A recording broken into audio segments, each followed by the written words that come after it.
en refugio. Nos acercamos al final de esta serie de charlas que se llama Wonder y hemos estado hablando de aspectos de la adoración. Y quienes nos han acompañado desde el principio de esta serie, Laura empezó, ¿verdad? Fuiste vos la que empezó. Luego yo arranqué en la segunda charla con un aspecto muy interesante que tiene que ver con la adoración en el Apocalipsis y puse un audio de cómo el Apocalipsis describe cómo todo el universo está adorando y cómo nos podemos unir a lo que está ya sucediendo. Pero luego apliqué toda la idea de adorar con cosas mucho más personales. Por ejemplo, ¿qué pasa si o cómo hacemos para adorar cuando estamos desesperados? Cuando no sabemos ni qué hacer. Eso fue hoy hace 8, si no me equivoco. De hecho, el texto que leímos repetía la frase, es que no sé qué hacer. Cuando la vida nos arrincona de tal manera que no sabemos ya qué hacer. Y hoy quiero hacerles entonces, antes de arrancar, un test. Voy a ver cómo están en geografía, en cultura general, y no hay premios hoy, pero podría haberlos. Vamos a ver, ¿cuál es esta ciudad? ¿Con cuál? Los veo dudando, eso me preocupó bastante, porque esta era la más fácil. ¿Cuál es? ¿Y cómo se llama el río? El Támesis, sí, ahí sí menos gente va, ahí hubo menos entusiasmo. El Támesis, esta también es fácil. ¿Cuál es esta ciudad? ¿Y el río? El río Sena. Vamos a avanzar un poquito. ¿Esta ciudad cuál será? Nueva York. ¿Y cómo se llama el río? Hudson. Muy bien. Van 3. Ahora vienen las complicadas. ¿Cuál es esta ciudad? Sevilla. ¿Y cómo se llama el río? El Guadalquivir. ¿Quién dijo Guadalquivir? Muy bien, démosle un gran aplauso. Un gran aplauso. Bueno, pero porque vivió ahí un tiempo, entonces eso no sé si cuenta. Esta es la más complicada. ¿Cuál es esta? Ahora sí se puso, ahí es como diría mi tata, ahí es donde la chancha tuerce el rabo. ¿Cómo se llama esta? Se llama Bratislava. ¿Dónde queda Bratislava? ¿No saben dónde queda Bratislava? No, que significa la tierra de hermanos. Bratis, brother, ¿verdad? Viene de ahí, Bratislava. Eso es Eslovaquia. ¿Y el río se llama? Ay, ¿cómo se llama? El río que pasa por Bratislava. El río, justamente ese. No, es un río muy famoso, el Danubio. El Danubio que atraviesa casi todo el norte y el centro de Europa. Bien. Casi todas las ciudades, y de hecho la mayor parte o todas las ciudades más importantes, incluso podríamos decir del mundo y del mundo antiguo, fueron fundadas al lado de un río y por lo tanto conocemos la ciudad y sus ríos, ¿cierto? Casi todas las ciudades. Hay una que no, y esto le ha traído grandes problemas y complicaciones. Bueno, aquí tengo otra ciudad, por cierto. ¿Cuál es esta? Ay, puchis, aquí estamos reprobando. Esto es Buenos Aires, aunque usted no lo crea. ¿Y cómo se llama el río que tiene Buenos Aires? El Río de la Plata. Plata no hay en este momento, pero tiene el Río de la Plata. La ciudad que no tiene río grande es Jerusalén. Vean que el río que tiene más cerca es el río Jordán, que es el que hace frontera con Jordania. Tiene arroyos, tiene charquitos, pero no tiene un gran río que la bañe. Y esto es muy importante para lo que vamos a estudiar hoy en cuanto a la adoración. Jerusalén no tiene ríos grandes. De hecho, lo más importante de un río grande que pase por una ciudad no es tanto que haya un arroyo, que haya agua, eso es muy importante. Lo más importante es que fluya poderosamente para que no se estanque el agua. Vean que, por ejemplo, el Nilo, cuando se estancó, provocó plagas, ¿verdad? Provocó podredumbre, plagas, enfermedades. Entonces el agua por sí sola no es tan importante como que fluya, siempre haya agua fresca. Eso es muy importante. Y Jerusalén no tiene eso y no tuvo eso durante mucho tiempo. Veamos otro panorama aquí. Aquí tenemos lo que llaman el West Bank, que es el lado ocupado es Palestina, la Palestina ocupada. Aquí también, aquí tenemos ¿qué? Alguien que se sepa el mapa, Gaza. Y aquí arriba está el Líbano, donde están bombardeando actualmente. Aquí están los altos del Golán, ¿verdad? Y este es el río que separa todo, ¿verdad? Lo que es Jordania de la Palestina o Israel. Pero Jerusalén está aquí, muy lejos, está muy lejos.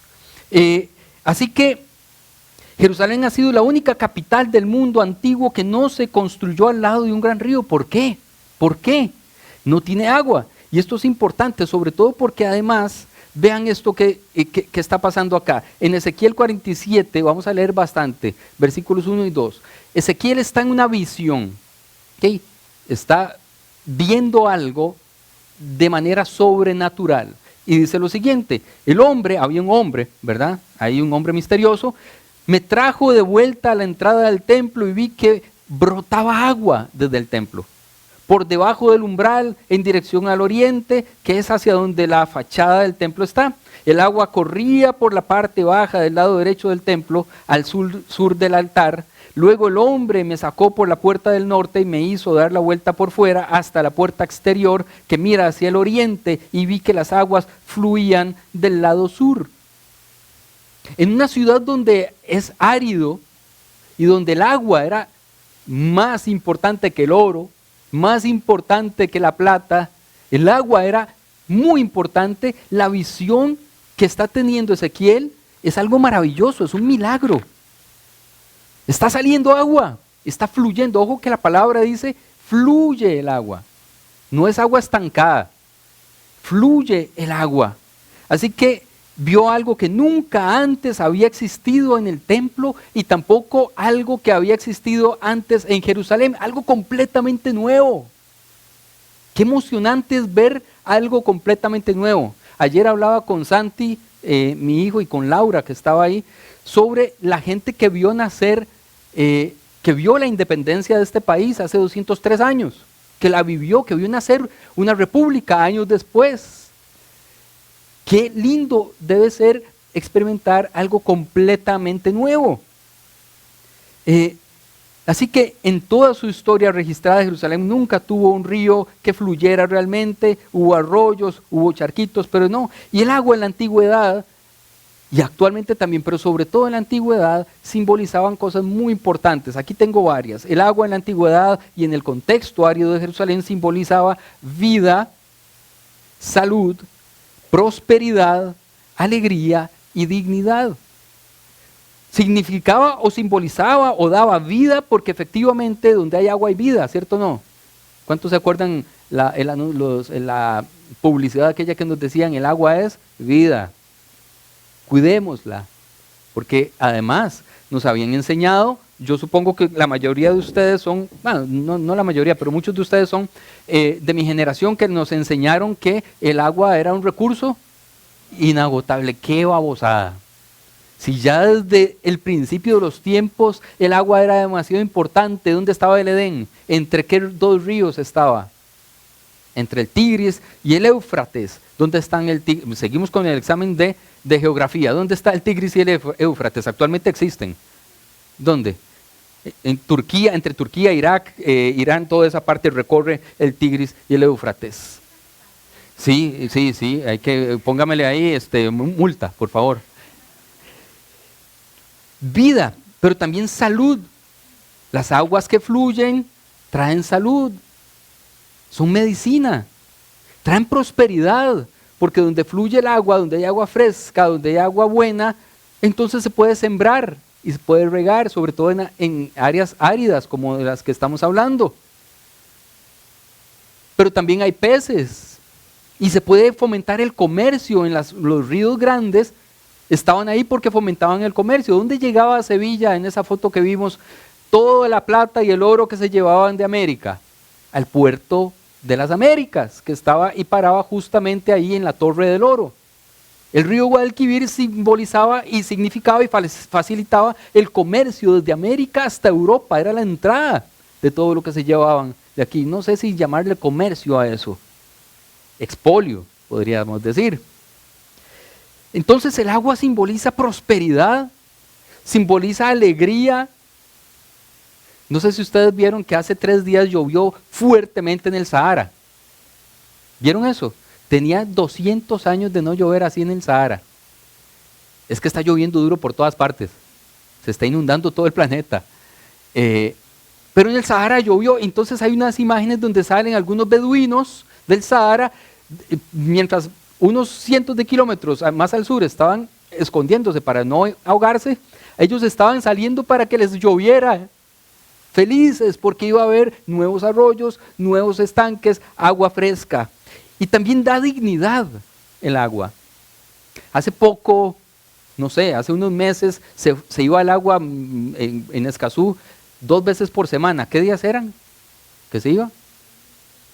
No, hombre, 3 veces por semana. ¿A quién le tocó que se iba? No solamente en Escazú se iba, ¿verdad? Lunes, miércoles y viernes. Y las primeras veces uno se iba de pollo y no tenía el agua ahí ahorrada y todo. Y hubo un toque en alguno de esos que se fue más de 2 días seguidos. Y uno empieza a decir, Dios mío, que nadie me vea ni siquiera, ¿va? Porque ya empieza uno a sufrir de otro tipo de cosas, ¿verdad? El agua, y ya uno no se puede bañar, o bueno, hay que buscar dónde. ¿Cuántos han tenido la casa con el baño después de 3 días de no poder limpiar eso? Es terrible, ¿sí o no? Da dignidad, da alegría.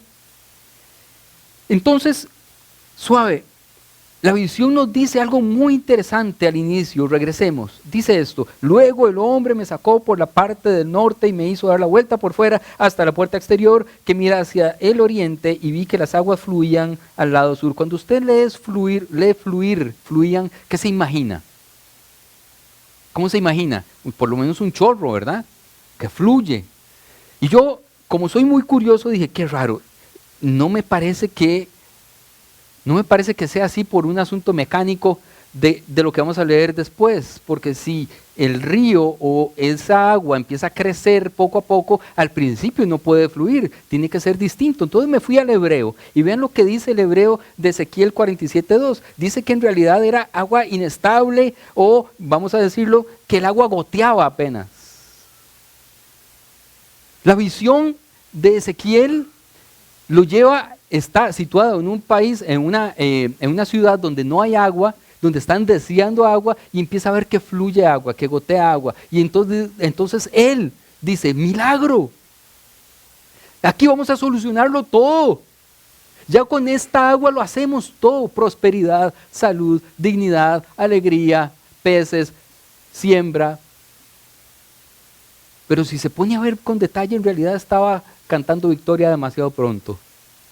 Apenas estaba goteando y era inconstante. El agua goteaba, la salud llegaba a cuentagotas y la prosperidad era intermitente.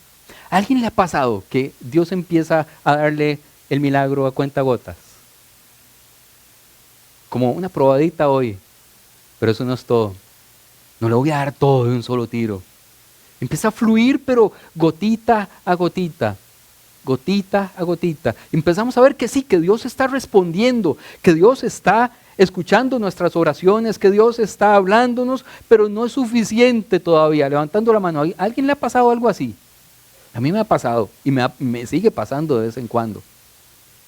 Dios me dice, esto es como el maná. Yo sí le estoy dando, gotita a gotita, pero la tierra prometida está un poco más adelante, papá. Usted decide si sigue caminando o se queda en el desierto. Y el pueblo de Israel en el desierto se agarró varias veces porque el maná no le cuadraba. Ya se habían cansado del goteo de la bendición de Dios. Lo que pasa es que no somos conscientes de que cuando estamos en el momento de abundancia, en la tierra prometida, el maná no sirve para nada, ¿o sí? Pero cuando estamos en el desierto, el maná es todo. El maná lo es todo, aunque sea solo una gota, ¿o no? Pero siempre estamos pensando en la tierra prometida y no en el maná de hoy, que está sustentando, que está sosteniendo, que nos está dando vida, dignidad, salud y prosperidad aquí en el desierto. Porque todos los días Dios nos está dando, ¿o no nos está dando? Sí. Y de alguna forma milagrosa, incluso, a veces nos muestra de donde menos pensamos que va a darnos. Pero bueno, Ezequiel está viendo que el milagro viene a cuentagotas. Hay muchos milagros. De hecho, así se llama la charla de esta mañana. Hay muchos milagros que llegan a cuentagotas. Hay uno bíblico que al que quería hacer referencia, y es este, me llama mucho la atención, Marcos 8:22 al 25. Cuando llegaron a Betsaida, algunas personas llevaron un ciego a Jesús y rogaron que lo tocara. Él tomó, a mí me encanta que Jesús es bien creativo con los milagros, usted ha visto, este es uno de los más raros. Él tomó de la mano al ciego y lo sacó fuera del pueblo, después de escupir en sus ojos, milagro a cuentagotas, pero a cuechazos, ¿verdad? A punta de cuechazos, le escupió en sus ojos y de poner las manos sobre él, le preguntó, pero pensemos aquí, era un ciego, pero hace un montón de cosas raras, ¿por qué no le escupe donde se lo llevan? Porque se lo tiene que llevar fuera de la ciudad, ya casi voy a hablar de eso, se lo lleva fuera de la ciudad, eso quiere decir extramuros, las ciudades tienen muros, aquellas ciudades, se me está cayendo hace rato el micrófono, pero ya casi la oreja lo atrapa, y lo lleva a extramuros, y ahí le pega sendos cuechazos en los ojos, y le hace una pregunta. Mire, a mí el primer cuechazo, yo ciego y todo, pero manazo va. ¿Cierto o no? A mí ese tipo de pastores no me cuadra. Cosas raras. ¿Qué necesidad hay? ¿Qué necesidad hay de que me lleve, siendo ciego, a trolearme 600, 700 metros hasta que diga, ok, aquí sí?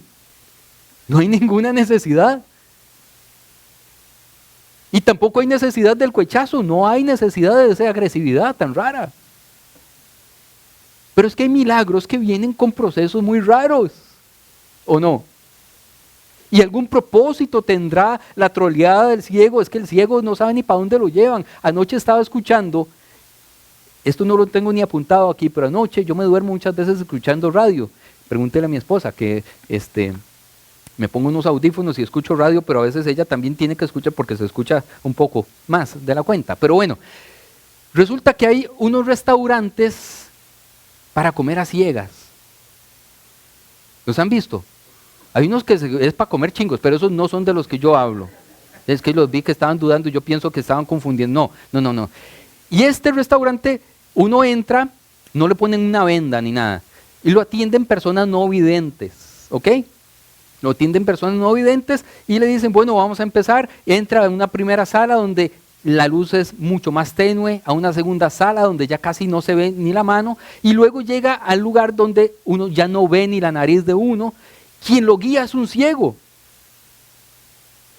Y escuchaba testimonios de la gente que está comiendo en esos restaurantes y dice, ya cuando uno entra a esa parte uno empieza a sentir claustrofobia, mareo, se siente que está perdido y no sabe para dónde lo llevan, lo sientan en una mesa, yo veo pero no veo, o sea yo tengo los ojos y los ojos abiertos intentan ver, tienen la maña de intentar ver pero no ven, y tengo que depender de una persona no vidente para poder llegar a donde tengo que llegar. Pero no solo eso, sino que lo sientan a uno, le dicen, bueno, aquí hay una servilleta, se lo puede poner, aquí están los cubiertos, y no hay menú. O sea, hay menú, pero no lo puede leer. Entonces se lo tienen que decir y usted escoge, y luego le traen el plato y usted no sabe cómo es, por dónde está la albóndiga. Y depende de lo que pide, si pide espagueti, peor, ¿verdad? Y entonces empiezan a sentir empatía por cómo viven otras personas.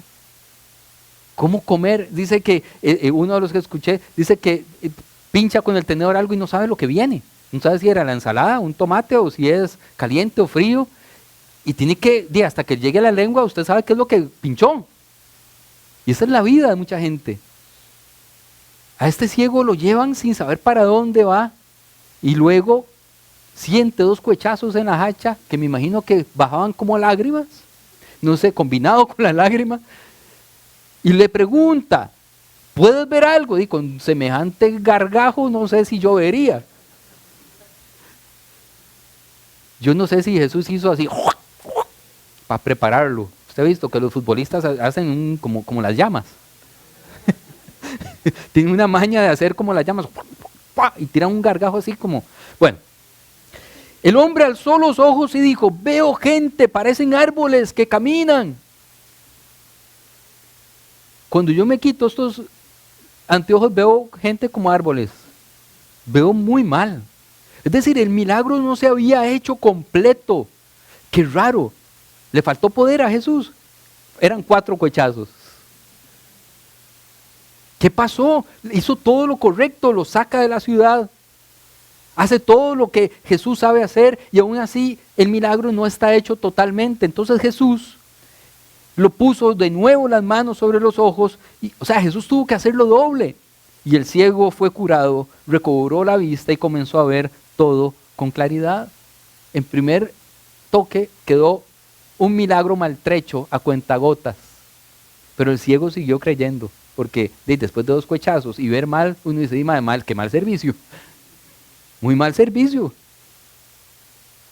Y siguió creyendo hasta ver con claridad. Vean qué interesante esto. La visión de Ezequiel, más bien, ubica lo que está sucediendo en el templo. Esto es Jerusalén, ¿verdad? Tiene 2 murallas, la interna y la externa. Esa es Jerusalén.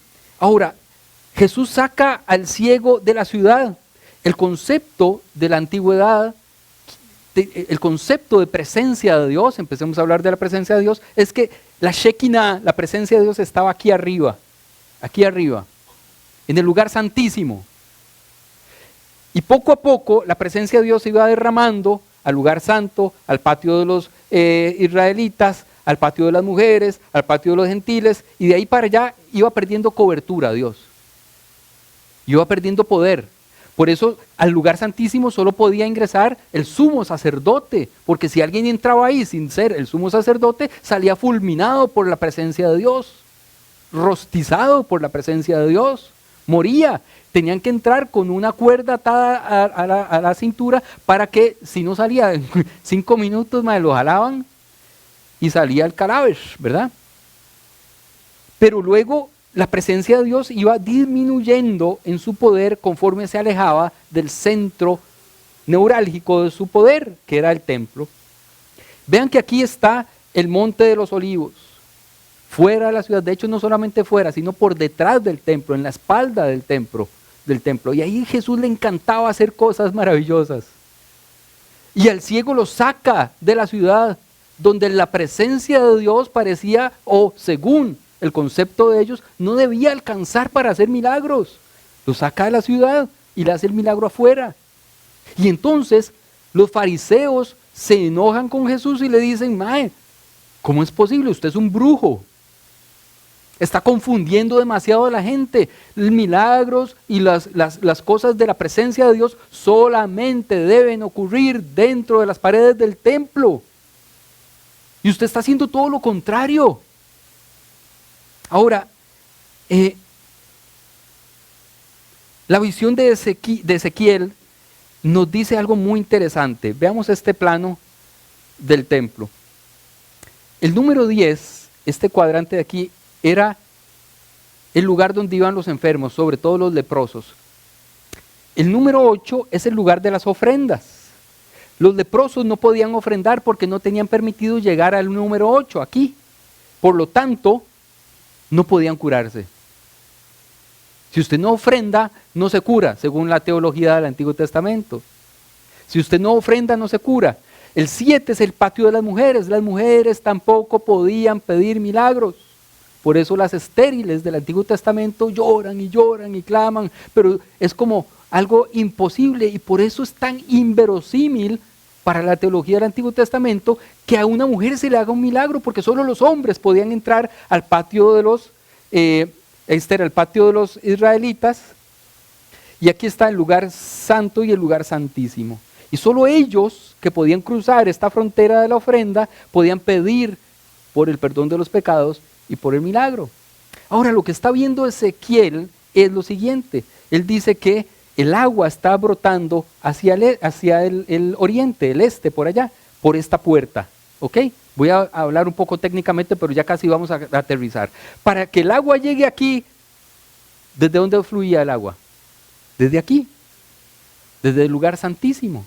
El agua llena el lugar santísimo, se desborda, pasa por el lugar santo, se desborda, llega al patio de los israelitas, se desborda, pasa por el lugar de la ofrenda, desborda la frontera de la ofrenda, llega al patio de las mujeres, ya la presencia de Dios está tocando gratuitamente a las mujeres, se desborda, llena el cuadrante de los enfermos y ya no tienen que dar ofrenda para ser sanados, porque el agua ya les llegó y desborda el templo y empieza a fluir por aquí, pero por gotitas.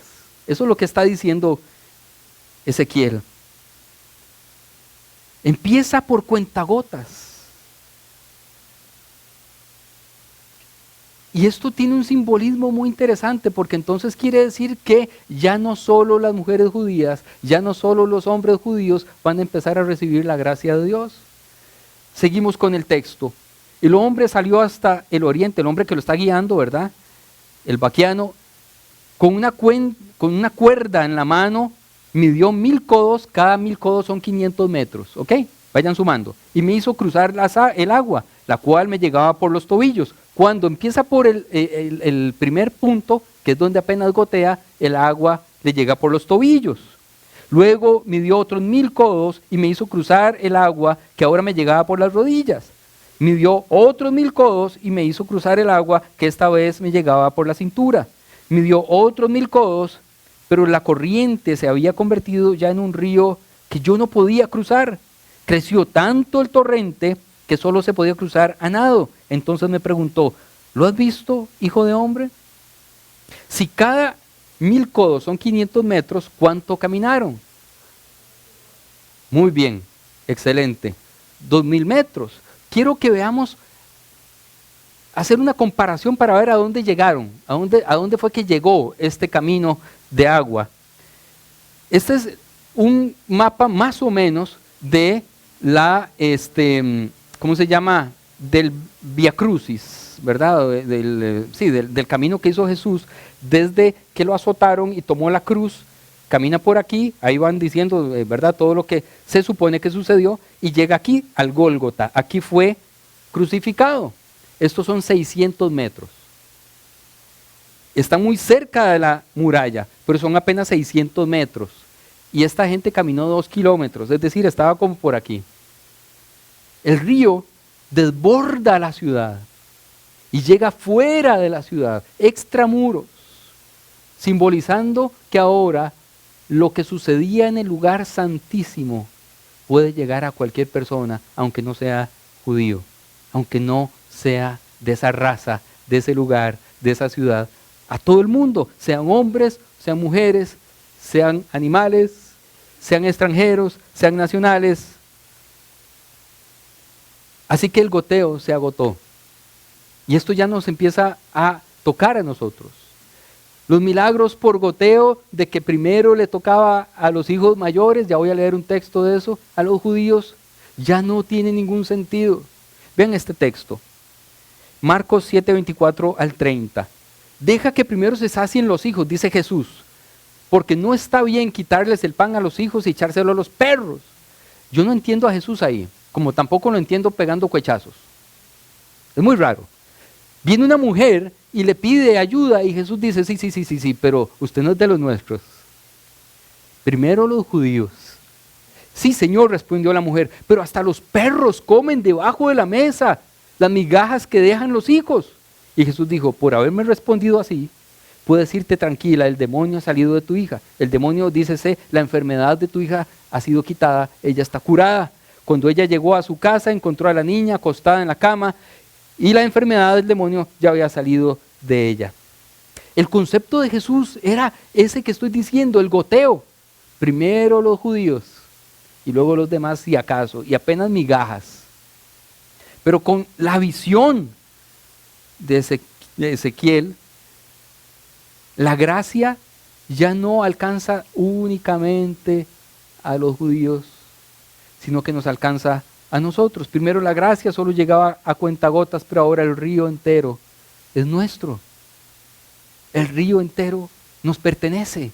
Todo el poder de Dios que emana o manaba del lugar santísimo, ahora es nuestro, porque el río ¿a dónde llegó? Fuera de la ciudad. llegó lejos, muy lejos, para alcanzarnos a nosotros también. Seguimos leyendo Ezequiel 47, 9 al 10. Por donde corre ese río, todo ser viviente que en él se mueva, ¿qué dice? Vivirá. Habrá peces en abundancia. ¿Qué dijimos que simbolizaba el agua? Abundancia, vida, salud, dignidad. Porque el agua de este río transformará el agua salada. En realidad, el texto dice mará, el agua amarga, en agua dulce. Así donde el río fluye, todo vivirá. Junto al río se detendrán los pescadores, desde Engadí hasta Eglaim, porque allí habrá lugar para secar sus redes. Los peces allí serán tan variados y numerosos como en el mar Mediterráneo. Ese río iba a traer prosperidad tan variada y numerosa como todo el mar Mediterráneo. Está diciendo que ahora la gracia llega a traernos salud, vida y prosperidad, aunque no pertenezcamos, aunque no seamos. Pero hay que estar en el río. Es todo lo que toque ese río, tiene esos beneficios. Todo lo que toque esas aguas, tiene esos beneficios. Habrá vida y abundancia, salud y prosperidad. Junto a las orillas del río crecerá toda clase de árboles frutales. Sus hojas no se marchitarán. Me encanta esa frase porque quiere decir que la bendición de Dios es permanente. Antes era por goteo, intermitente, pero ahora lo que toque la presencia de Dios recibe bendición que queda, que permanece, que permanece, que permanece. ¿Cuántos quisieran que Dios responda a su oración? No de forma intermitente, sino para que se quede ya, para que funcione y usted pueda estar tranquilo. Y siempre tendrá frutos. ¿Cuántos quieren tener frutos siempre? ¿Cuántos? Tendrá frutos nuevos, de hecho dice, darán frutos nuevos, porque el agua que los riega sale del santuario. ¿De dónde sale? Del santuario. No sale del trabajo, no sale del gobierno, no sale de un hospital, no sale de la bolsa de valores, no sale del banco, no sale de los negocios, no sale de los contactos y las patas que tengamos, no sale de los títulos universitarios que coleccionamos, no sale de la fama, no sale del poder, no sale de los gobiernos, de la política, no sale de ninguna institución, no sale de ningún edificio que represente poder terrenal, sale de un solo lugar toda esta bendición. ¿De dónde? Del santuario, que simboliza la presencia de Dios. ¿Dónde vamos a buscar entonces nosotros todo eso? En la presencia de Dios. En la presencia de Dios. Pero ¿cuántas veces dejamos la presencia de Dios como algo, un sucedáneo, como un complemento? Si no me funciona lo primero, voy a esto otro. Si no me funciona lo que me hace sentir seguro, voy a lo que podría funcionar. Pero es que es al revés. Es al revés. Yo les he contado aquella vez que, y yo creo que se los he contado varias veces, pero a mí me marcó mucho esto. De los primeros años que mis papás y nosotros como hijos vivimos en España como misioneros, yo les he contado que las transferencias bancarias no eran tan sencillas como ahora. Entonces llegaba un cheque, como el coronel no tiene quien escriba, mi tata buscaba el cheque en el correo abajo. Y hubo una época en que el cheque no llegaba, y había que pagar cuentas, y había que comprar comida. Y nos reúnen, como solían hacerlo, alrededor de la cama matrimonial, de rodillas. Ahí se hacían como los cultitos familiares. Cuando nos reunían ahí, era porque había pasado algo muy malo, o porque les daba por épocas de conseguir como material bíblico infantil, y nos daban como una especie de clase ahí mi papá y mi mamá, y orábamos juntos. Nos reúnen ahí en España alrededor de la cama y nos dicen, de ahí, Vamos a clamar a Dios porque no hay. Y recuerdo la frase de mi papá que dijo, y no voy a pedirle a nadie porque se supone que somos misioneros y que Dios nos respalda. ¿Cómo voy a llegar a decirles que Dios nos falló? Aquí. Y siguió yendo al correo y no llegaba el cheque, y no llegaba el cheque. Y recuerdo que nos reunía alrededor de esa cama matrimonial, ya ni siquiera a explicar las cosas, sino a orar, a adorar, a clamar a Dios, hasta que un día llegó un cheque, pero no era el cheque esperado. Oiga usted, nos están invadiendo arriba. No era el cheque esperado, llegó un cheque de otro lugar. Los cheques venían de la misión aquí en San José y ese cheque llegó de Londres, sin un remitente específico, con una suma que llenaba la necesidad y sobraba. Quien busca la presencia de Dios, yo ahí aprendí grandes cosas. Grandes cosas. Yo recuerdo también la única vez que Laura y yo, la única vez que Laura y yo tuvimos una situación parecida. Estábamos recién casados. No empiecen una iglesia y se casan al mismo tiempo. Son dos negocios muy, muy complicados para empezarlos juntos. Y recuerdo que hubo una época, un tiempo, una semana en que no hubo. Y teníamos una cajita de té. Y una noche llegó alguien de la iglesia que estábamos fundando, llegó como a las 12 de la noche, toca la puerta llorando, ahí metí las patas porque se había dado cuenta que la novia le había dado vuelta. Y habían pasado otras cosas y la frase que se me ocurrió decirle yo, madre, tras de cuernos palos. No le ayudó mucho. Se quebrantó más.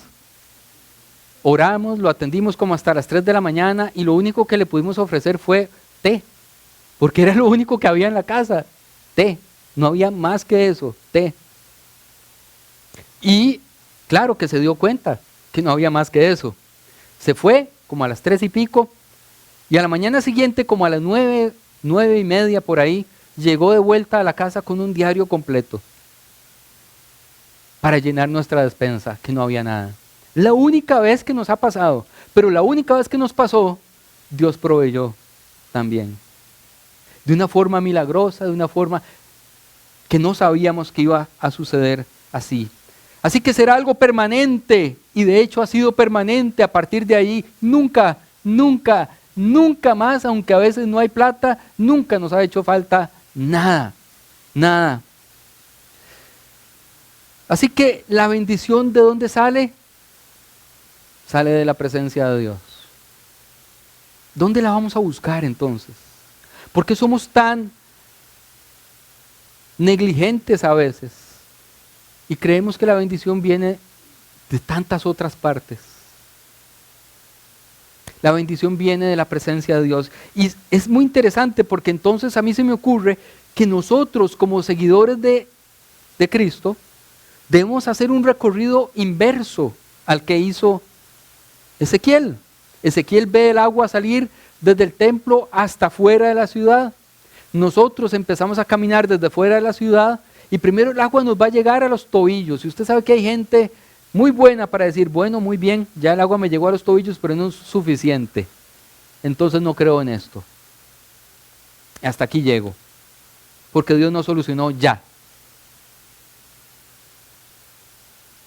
Y hay muchos cristianos así. Adoradores hasta los tobillos. Y entregan su vida hasta los tobillos, porque lo demás no puede entregarlo, no quiere entregarlo. Hay otros que siguen un poco más hasta las rodillas y dicen, sí, pero todavía no es suficiente. Todavía no es suficiente. Ya hice mucho, pero apenas me llega por las rodillas, esto no es suficiente. Y hasta ahí llegan. Hay otros que llegan hasta la cintura y hay otros que deciden consumirse completamente y entonces encuentran ese río donde fluye, donde brotan los peces de todo tipo, los frutos de todo tipo y y donde verdaderamente ya el milagro no viene a cuentagotas, sino que es nuestro y vivimos en Él. Es nuestro y vivimos en Él. Entonces nosotros debemos hacer un recorrido desde afuera donde estamos viviendo hasta la presencia de Dios que está aquí. ¿Y cómo se hace eso? ¿Cómo creen ustedes que se hace eso? ¿Cómo hacemos ese recorrido? ¿Alguna idea? ¿Cómo? ¿Cómo buscamos la presencia de Dios? ¿Cómo encontramos la presencia de Dios? En medio de la adoración. Nos consumimos allí en medio de la adoración. Ahora, por eso es tan importante la adoración. La música que cantamos aquí no es un entretenimiento. No es para hacer tiempo para la charla. Es para llegar a la presencia de Dios. Y hay algunos de nosotros que nos consumimos una canción. Y ya. Y ya, eso, nos refrescamos las patas. Pero no encontramos lo que estamos buscando y nos vamos de aquí con sed. Todavía con sed. Porque las charlas, las prédicas, no tienen, pero ni una pizca del poder que tiene la presencia de Dios.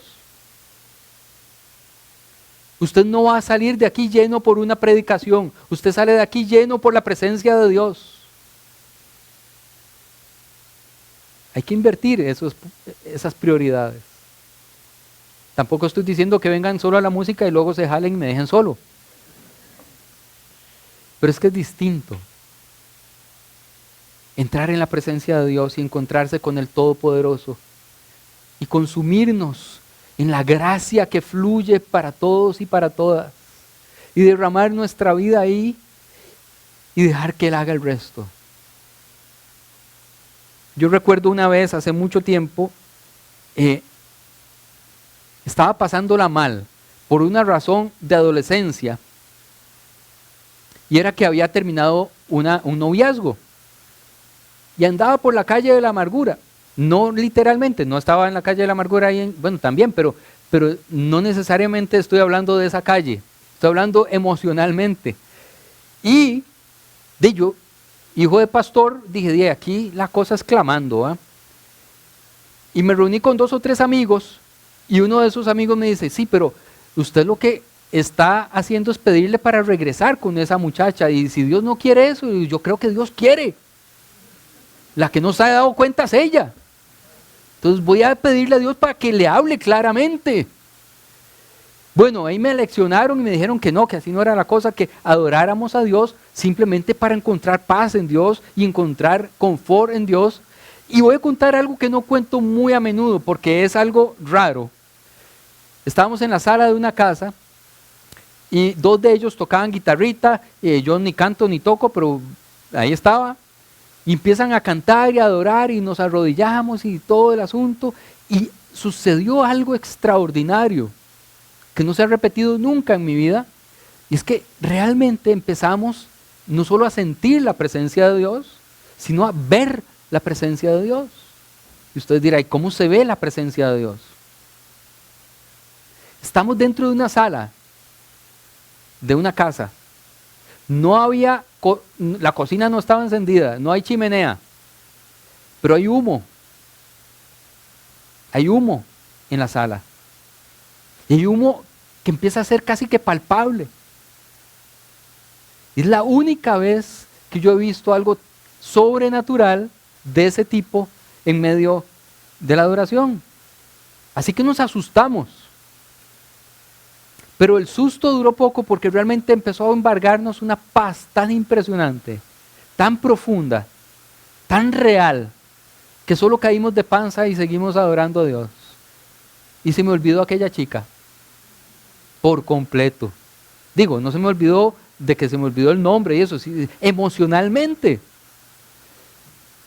Ir a la presencia de Dios, buscar la presencia de Dios, encontrar a Dios en el altar. Así que yo quisiera, si esto es charla que tiene un solo objetivo esta mañana. Es animarnos a buscar el lugar santísimo. A encontrarnos con Dios en el lugar santísimo. Mis papás lo buscaron cuando no llegaba el cheque. El ciego lo buscó 2 veces. Yo lo busqué cuando me sentía triste. Y siempre, siempre, siempre Dios actúa. Y yo no conozco a nadie que me diga que después de haberle creído a Dios, Dios no hace nada. Nada de nada. Dios siempre actúa de alguna u otra manera. Y no a cuentagotas. Dios de repente se derrama en nosotros y hace cosas poderosas. Así que yo quiero que hoy nos pongamos de pie un momentito. Yo ya estoy terminando.